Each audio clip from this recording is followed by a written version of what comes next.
Freeze drying milk is a great way to preserve extra milk. In fact, it will last over 20 years if stored properly. All you do is dump the milk into these trays and they will self-level. Then you put them in the freeze dryer for just over 40 hours. When it comes out of the freeze dryer, you bust it up, put it in the blender, and turn it into a powder.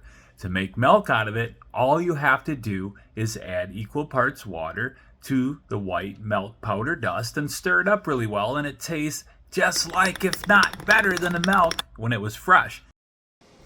Alright, so we added the water, we stirred it up really well, and now I'm going to drink it. This is freeze-dried milk. I'm not a huge milk fan, so let's see how this goes.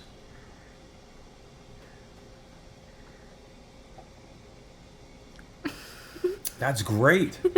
That's really good. If you want to add a little twist to it, you can add strawberry to it, or you can even make hot chocolate out of it. There's freeze-dried raw milk in there, freeze-dried strawberry dust as we call it, and so we've made strawberry milk. Let's try it.